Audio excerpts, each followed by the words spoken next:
ಮನಸ್ಸುಗಳಿಗೆ ನಮಸ್ಕಾರ. ಸಿರಿಯಾದಲ್ಲಿ ಐಸಿಸ್ ಭಯೋತ್ಪಾದಕರ ವಿರುದ್ಧ ಅಮೆರಿಕ ಈಗ ಕೆಂಡಾಮಂಡಲವಾಗಿದೆ. ತನ್ನ ಸೈನಿಕರ ಸಾವಿಗೆ ಸೇಡು ತೀರಿಸಿಕೊಳ್ಳಲು ಡೊನಾಲ್ಡ್ ಟ್ರಂಪ್ ನೇತೃತ್ವದ ಸೇನೆ ಸಿರಿಯಾದ ಮೇಲೆ ಭೀಕರ ವೈಮಾನಿಕ ದಾಳಿ ನಡೆಸಿದೆ. ಆಪರೇಷನ್ ಹಾಕೈ ಎಂಬ ಹೆಸರಿನಲ್ಲಿ ಅಮೆರಿಕದ ಯುದ್ಧ ವಿಮಾನಗಳು ಉಗ್ರರ ನೆಲೆಗಳನ್ನ ಸ್ಮಶಾನಗೊಳಿಸಿವೆ.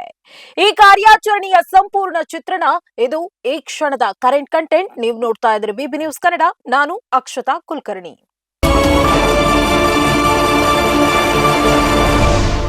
ಸಿರಿಯಾದ ಆಕಾಶದಲ್ಲಿ ಈಗ ಅಮೆರಿಕದ ಯುದ್ಧ ವಿಮಾನಗಳದ್ದೇ ಅಬ್ಬರ.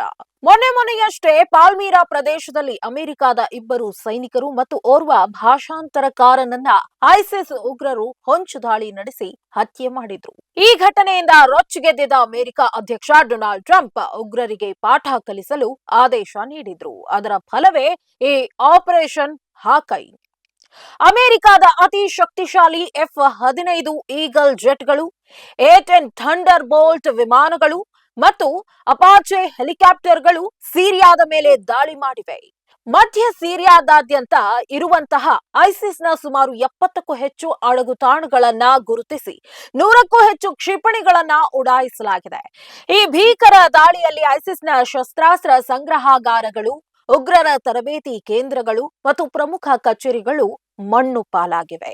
ಸಿರಿಯಾದಲ್ಲಿ ಬಶರ್ ಅಲ್ ಅಸಾದ್ ಪದಚ್ಯುತಿಯ ನಂತರ ಉಂಟಾಗಿದ್ದ ಅರಾಜಕತೆಯನ್ನ ಬಳಸಿಕೊಂಡು ಮತ್ತೆ ತಲೆ ಎತ್ತಲು ಪ್ರಯತ್ನಿಸ್ತಾ ಇದ್ದ ಉಗ್ರರಿಗೆ ಇದು ಚೇತರಿಸಿಕೊಳ್ಳಲಾಗದ ಪೆಟ್ಟು ನೀಡಿದೆ. ಇನ್ನು ಈ ಬಗ್ಗೆ ಗುಡುಗಿರುವ ಅಮೆರಿಕದ ರಕ್ಷಣಾ ಸಚಿವ ಪೀಟ್ ಹೆಕ್ಸೆತ್ ಇದು ಕೇವಲ ಆರಂಭವಷ್ಟೇ, ನಮ್ಮ ಜನರ ಮೇಲೆ ಕೈ ಹಾಕಿದ್ರೆ ನಾವು ಸುಮ್ಮನಿರೋದಿಲ್ಲ ಎಂದು ಎಚ್ಚರಿಕೆ ನೀಡಿದ್ದಾರೆ.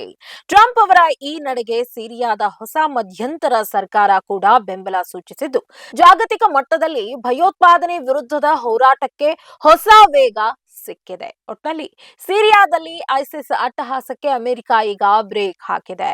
ಈ ದಾಳಿಯ ನಂತರ ಸಿರಿಯಾದಲ್ಲಿ ಮುಂದಿನ ದಿನಗಳಲ್ಲಿ ಪರಿಸ್ಥಿತಿ ಹೇಗೆ ಬದಲಾಗಲಿದೆ ಎಂಬುದು ಇಡೀ ವಿಶ್ವದ ಕುತೂಹಲಕ್ಕೆ ಕಾರಣವಾಗಿದೆ. ಇದಾಗಿತ್ತು ಈ ಕ್ಷಣದ ಕರೆಂಟ್ ಕಂಟೆಂಟ್. ನೈಜ ಹಾಗೂ ತಾಜಾ ಸುದ್ದಿ, ಪ್ರಾಮಾಣಿಕ ವರದಿ, ನಿಷ್ಠುರ ವಿಶ್ಲೇಷಣೆಗಳಿಗಾಗಿ ಸದಾ ಗಮನಿಸಿ ಬಿಬಿ ನ್ಯೂಸ್ ಕನ್ನಡ. ಇದು ಕನ್ನಡಿಗರ ಪ್ರತಿಧ್ವನಿ.